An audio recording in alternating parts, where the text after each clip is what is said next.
CBS 1910 at 10. Emergency operators get a lot of strange calls, but this one might just take the cake. We'll show you what happened when a dog dialed 911 tonight on 10 at 10. And now, on to this morning's top stories. Good morning, and thanks for joining us for the CBS 19 This Morning update. I'm Dana Huey. And I'm Clint Yates. An update now on a possible shooting that put Trinity Valley Community College on lockdown last night. Athens police say it ended up not being gunshots that shattered two windows in a home on Penny Lane, but golf clubs. A caller told police he saw two young white men running into the woods after hearing the loud noises. A short time later, Athens police found the two teenagers. The teens are also believed to be responsible for other crimes in that same neighborhood. The lockdown at Trinity Valley was lifted once the suspects were caught.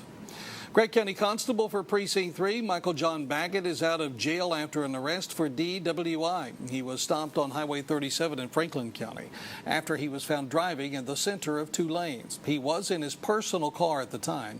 We're told he also had an open container inside his car. This week, the city of Longview made national headlines for paying rocker Ted Nugent not to perform at this year's 4th of July celebration.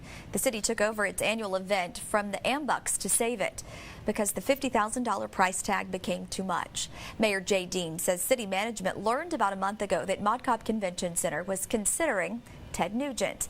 Though no contract was ever signed, the city elected to pay Nugent's promoters $16,250 to keep him from Longview and avoid a lawsuit. This act was very polarizing, and it's almost 50-50.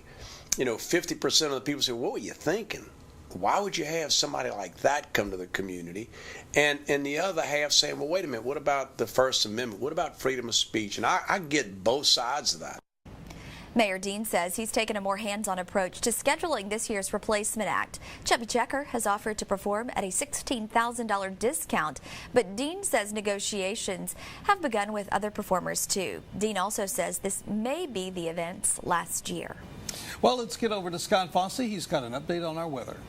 Clinton, Dana, your Friday forecast for you as we slide into the weekend. Kind of a rough, rocky afternoon potentially for us. A classic springtime weather scenario shaping up later today.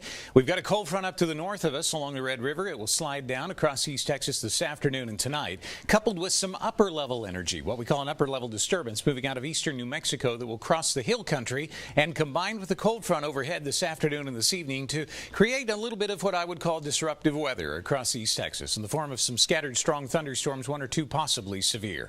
Temperatures today for you, mid-70s by noon, should top out with a high today of 80, back down to around 77 by your drive home. Here's a scenario, noon on today, thunderstorms form Dallas-Fort Worth and roll into East Texas. Most of this activity will move east of us by 9:30, 10 o'clock tonight, but definitely some hail and high winds. The threat, if we see any severe weather at all today, definitely some strong rain or heavy rainfall pockets around East Texas as well. Weekend looks good, sunny, highs 70s.